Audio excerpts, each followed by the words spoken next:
Hi, everybody. Thank you so much for joining us for another episode of Customizing Culture, the Heat Press Nation podcast. My name is Jared Barbosa, and I'm very excited to have my special guest today, Erastus Snorweah of Garment Creations. Erastus, how you doing, man? Hey, Jared, how are you? Thank you for welcoming today. I appreciate it. Yeah, I'm doing good. It's good to finally have you on the podcast. Been seeing your work around a lot. You do great work, by the way. I love it. I appreciate that. Yes. Yeah, been for doing sure. that for a minute. So yeah, I've been trying to get with you for a little bit, so it's good to be here. For sure. Now, for those people who may not know your work, why don't you give us a little overview, who you are, what you do? Tell us a little bit about Garment Creations. Okay, so like you said, Jared, my name is Erastus, and I own the company Garment Creations, which is a apparel decorating company that specializes in heat press technology. And yeah, so that's basically what we do. We operate on all social media platforms, and I'm sure we're going to get into more of that. Nice. Yeah. I know we were talking before we came on the podcast, we were talking a little bit about the weather. Where are you based out of? Right now I'm in Pennsylvania, so I'm right outside of Philadelphia. And it's hot for you guys over there too? And we're in like the 90s this week here in SoCal. Yeah, we're about that high right now. It's about 90 degrees outside. Yeah. Global warming. No, I don't know. Cool, man. So I love your story, but not everybody knows your story. And that's what I'm really excited to get into today. When I kind of did a little bit of research on you, because I kind of known more or less, like I've seen you around, of course. You if you're in the heat press business long enough, you see people, and it's funny because like I thought we had like known each other before, because I've seen you around so much, especially on social media. And I was like, wait, no, I don't think I've met this guy yet. So it's actually really good. It's a pleasure to meet you.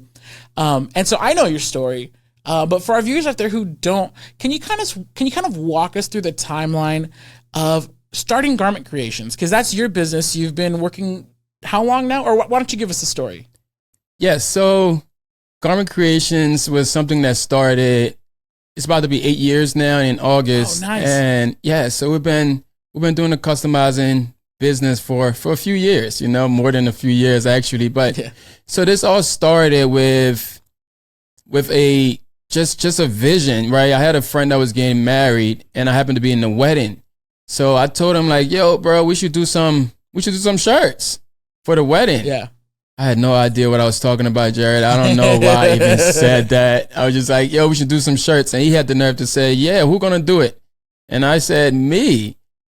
And and that's where it started. So I had to figure out like, okay, how I'm going to do these shirts. I said yes to this person, and he asked for 24 shirts. I didn't have any equipment. I had no knowledge. And so I reached out to a few companies nearby, screen printing companies. I was going to try to get the shirts screen printed. And when I went up to the shop, there was obstacles, man. It's like, oh, you're going to have to pay for the setup fee before you have to do the artwork fee. All these different fees was coming about. And I was like, no, like up to today, I still don't think I got paid for that job. Right? Yeah, it's just unfortunately you lost money on that one. Yeah, I definitely lost money on that one, but it started something and brought something out of me, right? And so I was excited to do the job. So I went ahead and started researching YouTube like everybody else. I'm trying to figure out, man, how I'm going to do this thing here. I've said yes to this person, and the wedding is in a couple of days. They need these shirts. So I came across some videos, of course, because shout out to all the folks that were doing videos back then, all the other companies, and it was able to help me out. So I was able to get into the game with heat transfers. All right. So heat transfer is where I started at this time. When I got this first job, I didn't even have equipment. So I ordered the transfers and realized that I needed a heat press. Right. And just I didn't even learning on the job. Just working it out, building the plane as it flies, right? Like I'm trying to figure out like, man, what is this? So I'm watching videos. I see other people are using this big iron, right? We didn't know it was a heat press at this point. So I'm like, okay, maybe I can use my home iron. So I brought this thing home. I ordered some shirts from a random .com company somewhere, and the shirts came in, transfers came in, and I was like, okay, we're going to knock this thing out. So I went ahead, grabbed the iron, plugged it in, thinking I'm about to knock these shirts out. There was 2 sides. In the front, it says, what God put together, no one can tear apart. Then I happened to do some towels. So I was like, okay, how are we going to do this? So I tested it out with the towels, and the iron didn't work out. It just was not it. So yeah, I realized, okay, maybe I'm just going to lose this job here. I feel a little disappointed, but I didn't give up. So I went to church the following Sunday, and my cousin came up in front of the church, and he announced that he's doing shirts. I was like, oh, nice. Okay, you're doing shirts. All right. So I got all the equipment. You know, he was propping his business up, trying to get offers, trying to get people to use him. So later on in the afternoon, I showed up at his house. I'm trying to figure out like didn't even call and you just went over there? I just showed up, man. I'm like, that's a good cousin right there. Yeah, what's going on? I heard you said you were doing some shirts. What do you have? And I went into took me upstairs. I can remember like as we're going upstairs, he had this setup, like the printer setup here. It had the CCIS system in this Epson. Mm-hmm. So I'm asking this, what is this? He's like, oh yeah, that's how you do sublimation. He's explaining things to me, but him himself was new to it. Right, so he was pretty new to it. So when we went upstairs, in his room, he had the vinyl cutter sitting on his bed. It was the MH721. I still remember that from US Cutter. And this heat press was on the counter too, 15 by 15 heat press. So I was like, oh, that's the machine I seen on YouTube. He said, yeah, that's what you need. I said, okay, no problem. So I told him, I said, yeah, I got this job, man. I need to get done. Can you help me out? And he himself was like, it was his first week with the equipment. So he really didn't know much. Even the vinyl he was weeding off, it was all messy. Now that I know all the different things to look for, and I was like, oh yeah, he didn't know what he was doing. Right. So I happened to go back home to get the box of shirts. And when I came back, that's how I ended up completing my first job, Jared, without my equipment. Mm-hmm. And from there on, I knew exactly what I needed.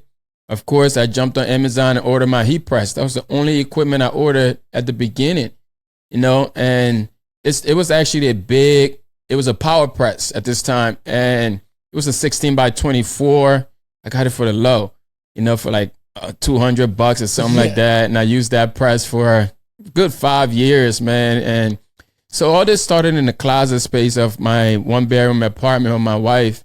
And so, yeah, that's really how it started. So then after that first job, I realized, okay, there's people want this stuff, you know. I sold that first job, or I delivered that first job, but then I started to tell the church about it. You know, I'm heavy in the church, so I started to get involved with that. So I started this brand. I said, okay, you know what? I'm just going to start a clothing brand. You know, I got the equipment, I got the knowledge. So I started this clothing brand, Torn Veil. And it was a Christian-based brand, so everybody in the church was just feeling it. So I started printing shirts and using transfers. I have always used heat transfers, plastic transfers. At this time, I still don't have a vinyl cutter, right? I'm only using transfers. So I started a brand, and then people started to ask me to customize things on my brand. It's like, oh, can you put... go. I'm sorry. Yeah, so there's like, oh, can you put my name on the back of the shirt? I'm like, I mean, it's my brand, you know, I can't customize my brand. So yeah, that led to something else. And then I started to get more requests for customs, and like, that's where it kicked off at. So the business really grew very organically is what it sounds like. It's like, hey, you started it, the people wanted it, and you're just kind of feeding the demand and growing with the demand. Exactly. Nice. The demand got so high for custom that the brand fell off. You know, it's like, what's paying is what you're going to pursue, right? So I was like, okay. Right. I mean, the brand's not making money here, you know, but people want the custom. So I started to get in with all the different churches, with the local people and all of that. And word started to go out. And at this time, we're still in the living room or in the dining room. Or I'm sorry, in the closet. Then we grew up from the closet space, right? I grew up from the closet space into the living room. And a few years, I think about 2 years went by, and my wife was like, man, bro, you got to get this out the house. Just like, taking over the house, taking boxes over everywhere. Yes, there's no dinner happening at the table, none of that stuff, right? I'm just like, okay, baby, we're going to have to figure something out. And we jumped in faith, and we ended up jumping out there to grab his space, you know, and that's where it kicked off for him. Yeah, I remember seeing that video, too, where you're kind of touring the new space, and I was like, Oh, dude, I'd kill for a space like that. Yeah, Like yeah. I love, yeah. One day. So for me, I was running it out of my house. So we have like the tiniest little 2-bedroom apartment you ever did see. And so all my office was in one room. And then once my son was born, adios, man. Yeah. Had to put everything out. There's literally like no room for his crib or his dresser. So my business is on pause right now. My side business, but I'll do jobs every now and then, and I'll just go set up somewhere. I'll literally go to my dad's house, go to my brother's house, and be like, hey, I need some space. I need some space. I gotta get some work done. Yeah, exactly. But dude, I love how the business grew, and I think it's cool because our stories are kind of aligned in the sense of you really started from your personal network, which was the church network. A lot of my business, especially my custom business, just grew because I was doing stuff for my church. And then so my dad's a pastor, right? He's been pastoring since I was a baby, right? And so, so I'd make stuff for our church, and then other pastors who, because I've grown up with him as my pastor, I know a lot of pastors in the area. And it was really cool because he'd see stuff, I'd be putting it on my Instagram, or he'd be putting it on his Instagram, or it'd go on the church Instagram, like, hey, new church, whatever, right? And it could be anything from, I was doing like business cards, banners, but a lot of t-shirts and coffee mugs. Yeah. And it's really cool to just see it kind of organically grow through your personal network. And I know for us, it's the church, but I mean, for other people, it could be sports. I mean, there's so many different personal networks to take advantage of. Exactly. What do you kind of recommend when somebody is just kind of growing out like you? What kind of popular personal networks are there for people to start like reaching out to and like putting themselves out there? Yeah, so it's a good question, Jerry. Usually what I tell people, my students, is like the best way to find your market or your niche, right? Your target audience. Most of the time you're already involved in that stuff. You're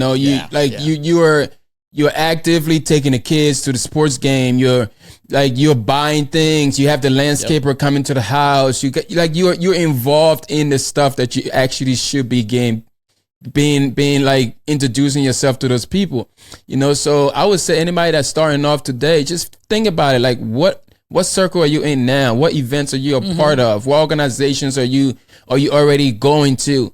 And try to just reach out to those people and tell them, hey man, I can offer you this. I see you guys are buying shirts already. Most of the time they're already buying like custom stuff, so that's just the opportunity we got to look into and see where we can actually tap into our current environment, especially your community, those local businesses, and all of those stuff. You're taking the kids to the barbershop all the time. Like I mean, the barbers are wearing these kips. If they're blank, that's the opportunity there. Yeah, exactly. Yeah. Nobody wears blank stuff around me. I tell my wife all the time, it's like, oh, man, I don't want nothing on the shirt today. Nope, not happening.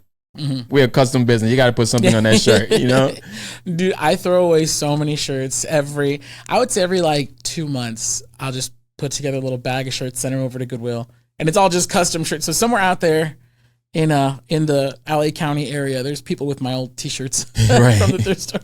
Bunch of one-of-a-kinds out there. Yeah. But to kind of take it back just a little bit. So you started about 8 years ago. At what point did you say, hey, this is my business? Because what were you doing before you started Garment Creations? Great. Yeah. So Garment Creations started, this was a side hustle, I just needed an extra couple of dollars throughout the month. And so at this time I was managing for McDonald's, so I was managing for McDonald's when I actually started the custom business. And when I get up for work, I would get in the closet and do what I needed to do. Even if I didn't have customers, like I said, the brand kept me busy, right? Like just to get my hands wet, to get my feet wet, to get the practice that I need. I was just printing stuff and just giving it to people, whatever. Even if you don't buy it, I'm just practicing, actively involved. So, and then I left the McDonald's job and started working for the city of Philadelphia. And that's when I was like, okay, I was in charge of the ordering of like uniforms. And we used to pay we used to pay somebody else to do it. And this time I'm just like, man, I got to find a way to tell these people I make shirts, and it was a nonprofit. So like the money was sponsored from the city. There was all types of laws why they couldn't use employees to do it. There was a whole lot of things that was involved in there, but eventually I told them like, yeah, man, I want to do these, and I'll knock them out for y'all for lower than what you can get it at. And they happened to say, yeah. And that's where it really, like, that's when I was getting big jobs from them. I'm just like, okay, I'm placing orders, and everything was good once I started working for the city there.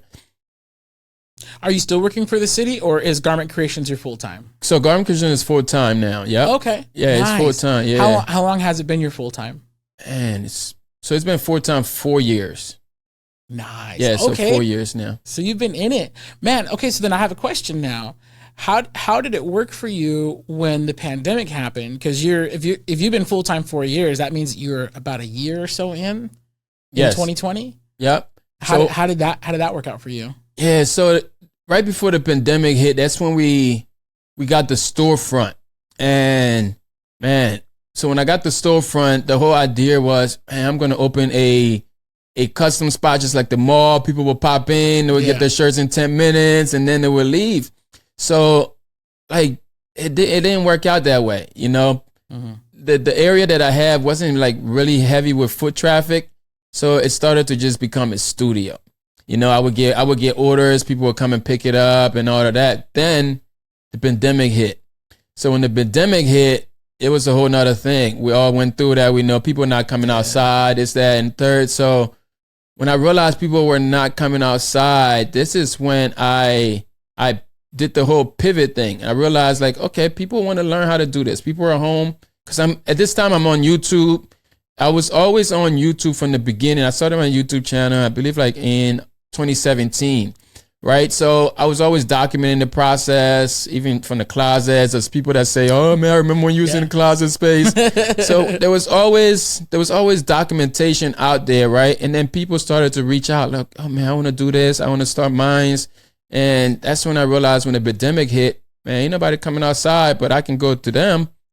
And that's when I started the e-learning space, Heat Press University. And that's when things change a lot for us. We're just online teaching people how they can start their t-shirt businesses.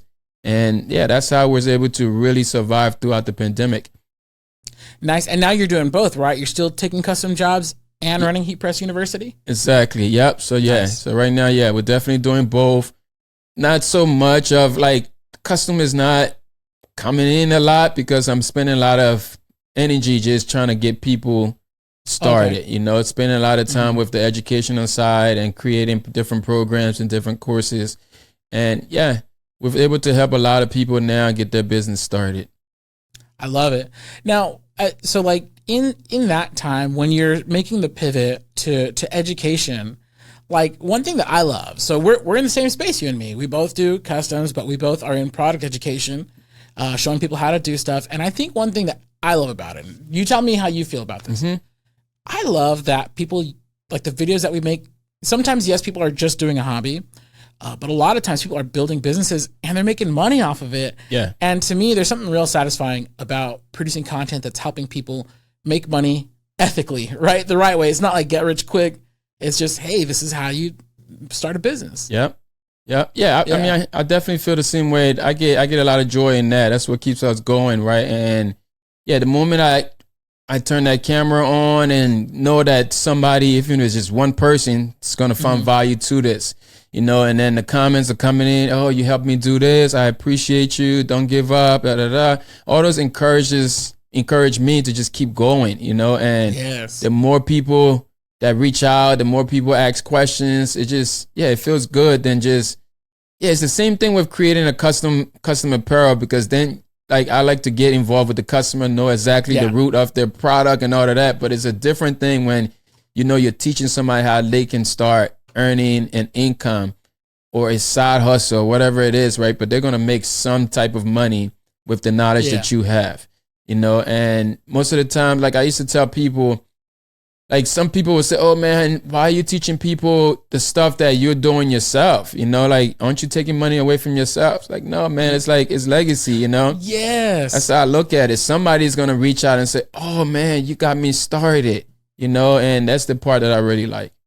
Yeah. Honestly, like, to me, like, this industry is so huge. Like, custom garment decoration, I don't have the numbers in front of me. I would imagine it's like millions or even billions of dollars. I have no idea. But one thing I do know is, dude, it's a big pie, man. We can all get our slice, and you don't have to gatekeep. One thing that really bothers me in this industry is gatekeepers. Man. Like, nobody wants to tell anybody where they got this, how they do that. I don't like that at all, man. And I think that's one reason why I'm like really drawn to creators like you, because you just put it all out there. Yeah. You share all the secrets, man. I love that. Yeah, the truth of the matter is, like, people are trying to hide their sources, right? But really, those sources need you to tell people about them. You know, that's how their business actually move. That's how their business grow.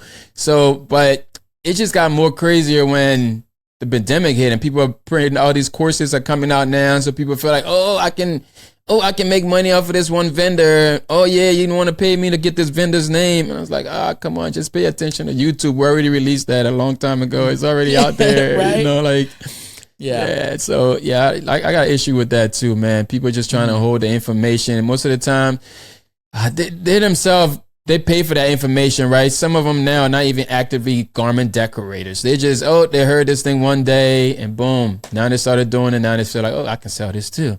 You know? Yeah, they're just hopping from trend to trend. Yeah, just trying to make their money. Yeah. It's definitely, it's terrible. Yeah. So in the spirit of like sharing some info, one thing I definitely wanted to kind of ask you to share with our podcast viewers and listeners is kind of your path. So you've covered like a ton of ground. Like, I've seen your video, you've done everything you've done. I think it was like the 3G jet opaque. So you've done inkjet, you've done plastisol, you've done sublimation, DTF. Like, I feel, and have you done white toner yet? I think you just got your printer, right? Yeah, I just got the printer. Yeah, okay, I'm cool. just right there, just got it. I'm rocking a white toner t-shirt today. Yeah, I've been watching a few of your videos to get the mirroring part. The marrying part down a little bit. I was watching one of your videos yesterday. Yeah, because I didn't do that We'll hop yet. on Zoom later if you still need help. Yeah. For sure. But yeah, like, so like all of that, like, what would you say is a good path? Let's say somebody's starting off, you know, and they want to, like, they have a new t-shirt business, right? They need to get started for less than $1,000. Like, kind of like, what's your path? Like, start here, start with this. Like, what's your take on that? Yeah, so in today's world, right, I would tell anybody, if you're going to start a t-shirt business today, there's a lot of different things that's going to come in your way, right? Different equipments. You're going to see all these flashy things that people have on Facebook. You feel like, that's the one. Oh, yeah, I need to get this one. Oh, the 24-inch came out. I need to get this one here. But really what you're going to do, you're just going to overwhelm yourself with a whole bunch of equipment, but you haven't really learned the basics, right? And I think like the basic is going to be everybody that's come into the game. I think you need two things. You need to find yourself a heat press and you need a vinyl cutter, right? Because like the vinyl cutter is going to teach you the basics of really cutting and weeding and like the bare minimum of customizing a name on the back of a shirt. People are always going to ask for customization, right? So if you can learn what a vinyl cutter can do for you, then you move into, then people are going to start asking, man, now I want a full picture on the shirt, you know? Rest in peace shirts was a big thing for me at first. And at this time, you know, DTF wasn't around. All these other companies that have the full color stuff now, they weren't doing that, right? So the 3G opaque was that was a money maker. And I feel like it still is for a lot of people. So that would be the next thing I tell them. Okay, if you're going to start with a vinyl cutter, people are going to ask you for full color stuff. They want their picture on the shirt. You know, grandma wants something about the kids and all of that. Then you're going to jump into an inkjet, right? Inkjet 3G opaque. You already have a vinyl cut. You already have an inkjet printer at home. The same printer that you use for your homework. I used to tell them, like, the same printer you print your homework on, that's the same printer that you're going to need to print some t-shirts, right? It's, is that true? Yes, that's it, right? So that would be the next thing I tell you to get. Like, get into 3G opaque, right? Then once you get into that, then you're going to start getting big jobs. Right? When you start getting big jobs, that's when you get into the screen printing, plastisol transfers part of things. You know, like that's been the path that I've walked through and helped a lot of people go through. You know, it's going to start with that vinyl cutter and your heat press. They all go around that heat press. Nothing that I've done stray away from that heat press. Everything is about the heat press. Right? And then when you start getting busy, then you move into that plastisol stuff where you can get into those minimum 36 and 50 pieces, 100 pieces, you know, but it all starts with the customer figuring out like, okay, what does this customer want first? and what do I already have in my toolbox to make this happen, right? And if I can't, then I can figure out, okay, how do I outsource this to make it my life much easier, you know? And then nowadays there's nothing you can't print now, you know, like. Right. You can order one piece from this person selling DTF or whatever. Exactly. Yeah, you don't even have to have the equipment anymore. I mean, that is it's better if you want to be faster, sure, get your own equipment. Yep. But outsourcing would be the next route. You know, when you start getting busy, then you can outsource the production, you know, then those transfers come up to you just like plastic saw would come. Then you just apply it, you know, it, get that customer. You spend more time getting the sales and less time producing the work when you outsource. Yeah, for sure. And I think that's one factor that a lot of people, they miss. Like, and honestly, like I almost missed it at first too. When Supercolor first came out, I was like, why would I pay that much for a transfer? But then it was so fast. I got my sample pack, and this is before heat pressing. We carry Supercolor now. This is way before then. Mm-hmm. In fact, I think Rum stopped by when we had a showroom. He stopped by, and I was like, okay, I was intrigued. Got some samples, and then when I pressed it, I was like, oh, duh. You're right. Now to fulfill this, 20 t-shirt order, I'm done in like an hour or less. Yeah. Versus, how much time would I have spent on there? And for me, especially, back then I wasn't a dad, but I was, new husband, right? Mm-hmm. I was like, oh man, I don't want to spend my Friday night, 4 hours making t-shirts. Let me get these hammered out in an hour. We can still go catch a movie. Exactly. Exactly. Time is a resource that I think a lot of people, I mean, unless you have a lot of time on your hands, which God bless you, but time is a very valuable resource, especially now that I'm older. Yeah. Now that I have a kid. Do you have any kids? Yeah. So I got 3. Oh, nice. Yeah. Congrats. Yeah, I got 3. Oh, so I'm sure time is very important for you. Oh man, sure is. every minute counts, and the less time I can spend in production, the more time I can spend with the family, and being able, especially if you're outsourcing your work, you don't really need a whole shop anymore, right? That's what I realized. It's like people, most of them, I got the keys, I got a brand new building. It's like, oh man, you're not even printing 50 shirts a month, why do you have to go ahead and grab a building?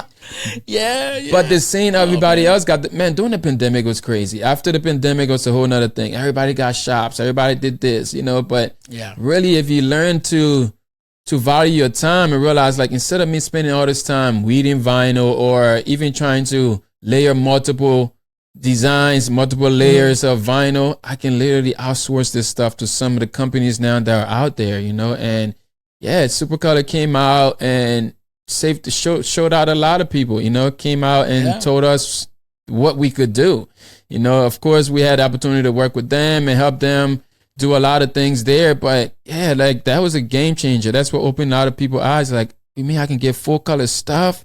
You mean I don't have to use the 3G or PEG anymore? Like, it's soft, all that stuff was great, and that's when I actually died down from using the 3G a little bit, and we started using Supercolor's transfers.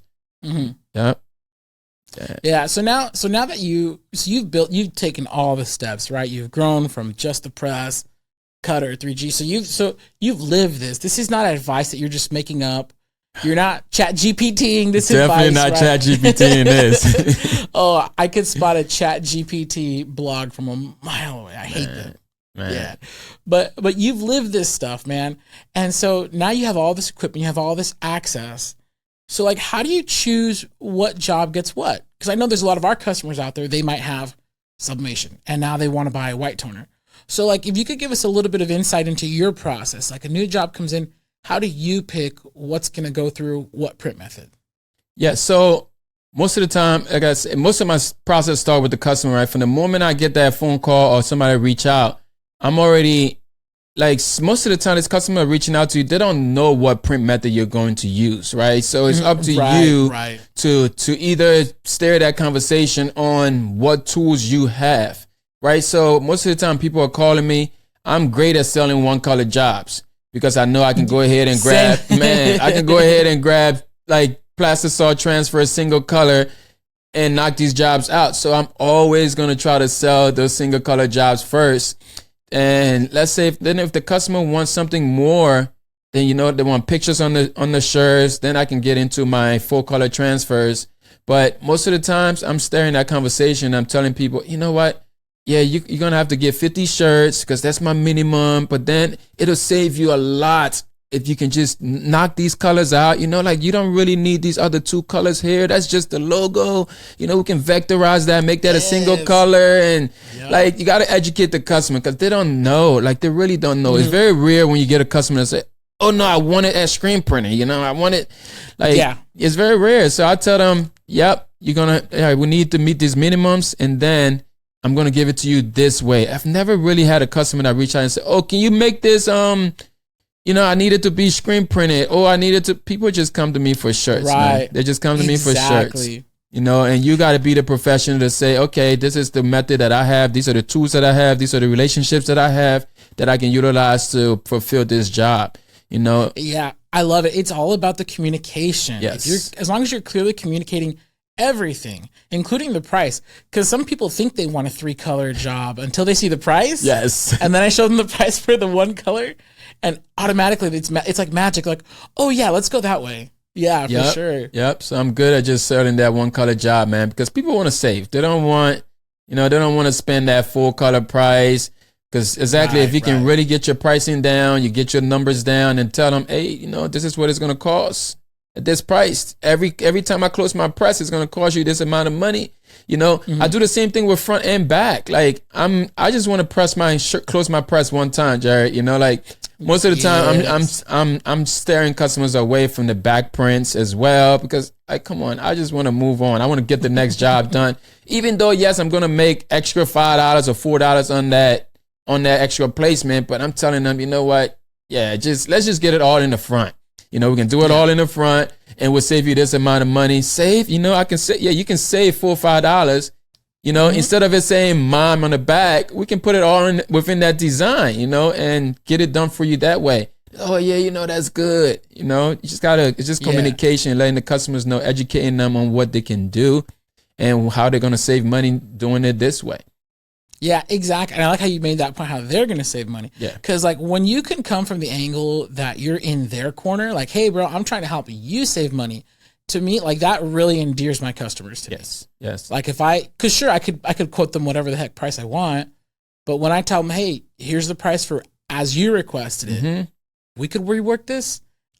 Yes, I am making it easier for me. But also like the way you communicate it is, I'm in your corner, bro. Yeah, I'm here and for you. They'll love you. Yeah, I'm here for you. 100%. I want you to save. And, everybody, you're getting these shirts for people. They're going to wear it one time. You don't need to spend this much money. They're like, oh, you're right. They are going to wear it one time. It's just a reunion. They're like, oh, yeah, let's do it. Yeah. It's all about the conversation, man. Yes. Yep. It's all about the conversation. I love that. It's all about the conversation. Yes. I'm gonna steal that from you. Yes. No, I'm just kidding. We'll give you credit. Yeah. Actually, that's one thing I love about this podcast. Because yes, I'm the host or whatever, right? But I feel like I just get so much just poured into me, and I'm really like appreciating this. I call it content. I really appreciate what you're sharing with us, because I know that if it's like kind of impacting me, I know that our viewers and listeners are going to appreciate it, and I know that there's someone out there who's watching right now, and they're just like, oh yes, they're like, oh yeah, all about the conversation. Yeah, it's all about I hope people after listening to this podcast talk differently to their customers and propose things differently to their customers. Right. I would love to see that. If that's you, comment. Let us know, man. Let us know down below. Yeah. All right. So in addition to like sublimation and everything that you do, you picked up DTF. About how long ago did you get into the DTF game, and how have you liked it so far? Right. So I got into DTF right before last Black Friday. Okay. Right. So it was about November when we ordered the printer. And yeah, since then, it's been a hate-love relationship, to be honest. And okay. that's simply because, like I said, not everything needs to be brought in-house, and that's what I realized, that first of all, the technology is not 100% there yet, right? And, okay. Right, from coming from experience and knowing that there's companies out there that have perfected this stuff, right? Like the Super Color, the other folks that are out there, right? Like this is their sole business. So me being a if one person shop or a small business owner feel like, okay, let's bring the printer in, you know, let's do it, let's spend the money, bring it in. But then I have realized like, okay, I'm doing more tech here than even production. You know, I'm in here all day trying to get this thing working right. So yeah, DTF but it still is a love-hate relationship for me. And we ended up bringing a printer in. I ran that for maybe to like March, right? Like in-house from November to March in-house. We got through the holiday, and then I started realizing like, man, this stuff I got relationships, you know, like I got relationships. I got people out there that can do this for me much faster, and I can do what I love to do, which is just go out there and educate and market and talk about it and get the sales. Right. You know, and yeah, so now that's the side of DTF I'm on. We still do it, still produce it, provide it, but we're not producing it. You know, we're not producing it. So what kind of business do you think is a good fit for DTF? Like who's a good candidate to bring a DTF machine in-house? Yeah, I think, man, that's a good question. A good candidate to bring DTF in-house is somebody you already have an established business. You have other print methods that you're involved in. Like DTF is not going to be the full thing, right? And I also don't think it's for anybody that's a one person team, right? Because that's interesting. Yes, okay. Especially when you go into the commercial machines, right? We had one of the big commercial ones, and like that machine takes there's a lot of things you got to do. There's a lot of maintenance that go with those machines. And again, if you're the person that's creating the content to get the sale, if you're the person that's talking to the customers, if you're the same person that's producing the work, you can run into some big, overwhelming hiccups there. Like that was my issue, you know. And then depending on where you're at, if you're in your house, like you're in a 1-bedroom, you shouldn't have a commercial printer in there.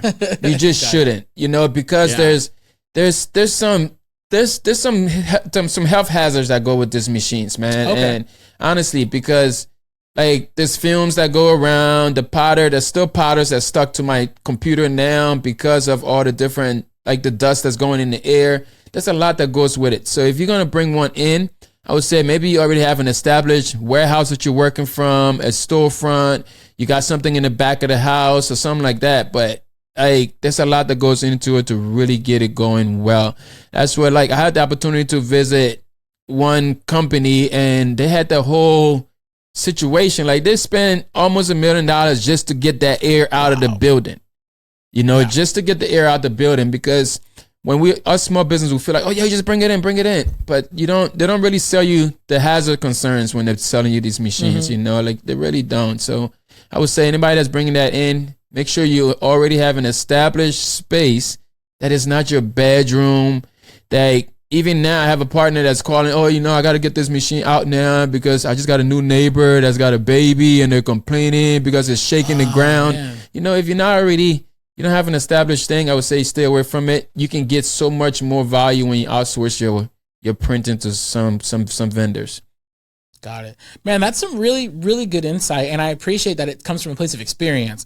Because, dude, I've seen the videos, and I actually hate these videos. It's like 4 reasons why you shouldn't get this or that. And they don't even have it. They don't have it. They never touched it. They don't have it. They just don't. You know, people don't really understand. Oh, don't get this. You don't have it, right? Like, don't. Yeah. Oh, you're using a 11-inch tabletop machine. You're still feeding sheets through these machines. Don't talk about the big feeders. Like, you're still feeding sheets. You know, stick to what you know. Talk about that. Don't try to take somebody else's video you've seen and try to redo it. Like, no, because you haven't. You have no experience in these machines. You know, I've had the experience. I spend the time with the customer service. You know, I was on Zoom for hours. Like, all those things have happened. And now it's just to the point like, yeah, it's not even worth it. It's literally not worth it. The investment has been made. Money has made itself back.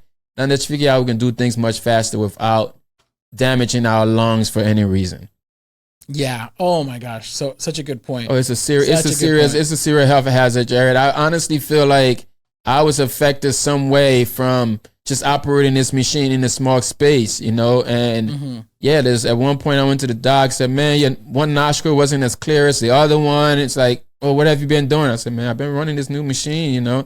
Yeah, and I honestly feel like in the next few years, if we don't get this technology right, as far as like the vacuum system that goes into that, there's gonna be some real concerns, and people are gonna have issues with their health. So we got to make sure. Wow. Yeah, honestly, like, yeah. Yeah, that's really, really great insight. And yeah, that's the stuff they don't tell you, man. They don't. So it's really good to hear it from experience. Yeah. I appreciate that. So kind of now DTF, you're still running it. So because you have the space, you have the demand. When somebody, let's say, you know, small business, like they're on the verge getting DTF, and I would ask you about. Let me ask this question first. Mm-hmm. So somebody's on the verge of getting a DTF, but they're running, it's side hustle. They have a 1-bedroom apartment. Where would you steer them? Would you just go straight to outsourcing, or is there another print method you recommend? I would say I would try to get them to outsource. I would say outsource it. Outsource as much as you can until you start to until this print method can make you a consistent amount a month. Right? Like, let's say, in order for me to bring anything in, Jared, it has to at least be bringing in at least, like, it needs to be a $10,000 a month type of print method. You know, like, for me to open up to bring this equipment in, it's got to be worth that type. It's got to make that sense. Or else there's companies out there you can outsource this stuff to. Because now, trust me, the time that you're taking to bring this in, you're going to lose a lot of time. Like, you're going to have to learn this new machine. You're going to have to, I'm not saying don't put the time into it, right? But if you already are complaining about not having much time in your business, the DTF is not going to get you any faster. Because that's what people think. Oh, you know, this is going to get me, I'm going to get the result much faster. It's brand new. It's a new technology. Little did you know, like, the maintenance side of this thing is actually crazy too. You got to keep it running. So if you're not making consistent sales already, like, there's no need to bring this in, because you're going to have to print so the print head don't get damaged. You're going to have to run this machine, right? And the consumables that goes with this stuff alone is crazy, you know? So outsource as much as you can until you know, like, okay, this machine's already paying for itself. Then you can bring that machine into in-house, right? That's always my thing to tell people. Outsource as much as you can before you invest into actual equipment. I love it. Yeah. All right. So, Jerry, with somebody that was starting off their journey today, right? They're trying to figure out what size heat press is best for them to go with. What would you recommend? A 15 by 15, 16 by 20, and like, why one over the other? So I love that question. I usually tell my customers this way, because I'm on the phone a lot here. So I actually get to, and I love that. I get to engage with customers, really hear them out, like, hey, what's your business? What are you going to be doing? Which, again, I enjoy. I love helping people. And so when I get that question, 15 by 15, I think, has a big advantage in the price, because as soon as you jump up to 16 by 20, instantly you're paying more. It's a bigger machine. So if you're on a budget, 15, that could handle so many different jobs. Like, I'm wearing a XXX t-shirt, right? Easily could have pressed this on a 15 by 15. I think my graphic measures like 11.5 by, I think, like 10.5. Okay. So this would not be a problem on a 15 by 15. The only reason why I say you would not have to, but I highly encourage you to get a 16 by 20 for 2 reasons. If you're doing the big 11 by 17 prints, which even if inkjet, we carry that in 11 by 17, a lot of the transfers are available in 11/17. That's a really tall portrait graphic. So if you're doing 11/17, you got to get a big 16 by 20 press. And then me, again, XXX t-shirt. If you're doing a lot of big garments, because you have to center the t-shirt you have to center the shirt to the press first. It's just easier on a bigger plate. Yeah. So like, it's not impossible for me to do this on a 15/15, but because there's so much fabric just hanging off the sides and off the front and the back, it's a little more difficult for me to center it.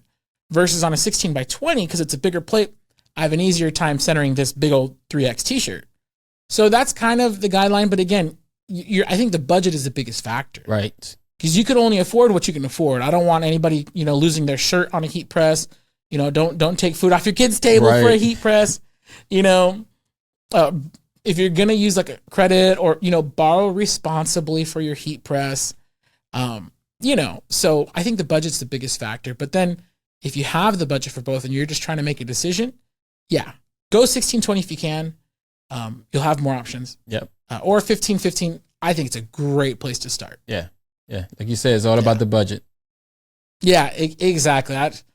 Too many people are just overextending themselves for too many things. And it's like, dude, and like you said, you just need a heat press, man. All you need is a heat press. You don't even have to have a vinyl cutter. Yeah, you could just order Super Color for orders of 10 or more, So, yeah, all about the heat press. Yeah. Very cool. All right, so man, I really am just like, I'm processing this conversation we've been having. Such good information. But I got to know, what's the future holding for Garment Creations? Yeah, so Garment Creations right now, the future is looking bright, man. We have a goal to get at least 10,000 people started in their t-shirt business, and right now, we're halfway there. We're halfway there, so we still got to keep going. Exciting. Yeah, we still got to keep going. And we have a lot of people that have gone through the Heat Press University program. And now, like I said, we're halfway there. Right now we have opportunity where people can join the monthly membership there for less than a cup of coffee a day. You'll be able to get resources and get expert knowledge from the person that's been doing it for nearly 8 years now, right? So, that's really the future right now for us, is to dive deeper into the education part of things, working with a lot more partners like yourself and all those stuff there, get more resources out there for our people, our students.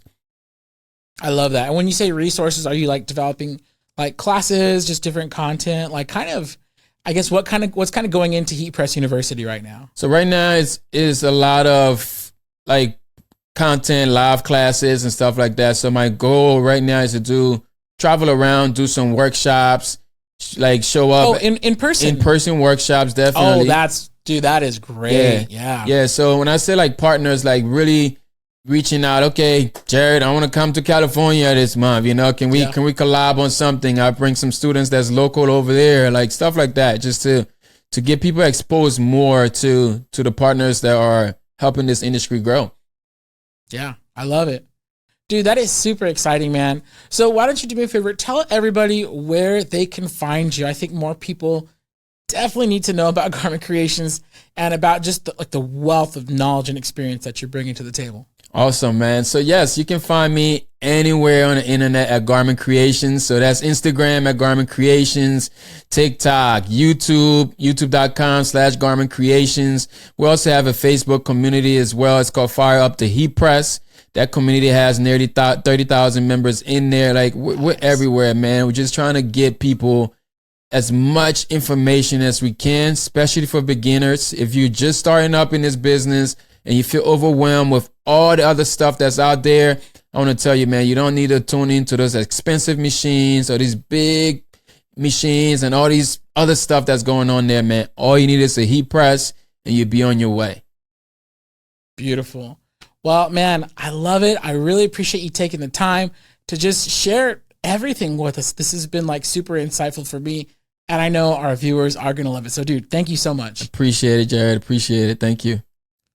Very welcome. All right. Well, everybody, thank you guys for tuning in to Customizing Culture, the Heat Press Nation podcast. Once again, my name is Jared, and my very special guest today is Erastus Snorweah from Garment Creations. All right. Thank you, everybody. Thank you. All righty. We'll see ya. All right, Jared.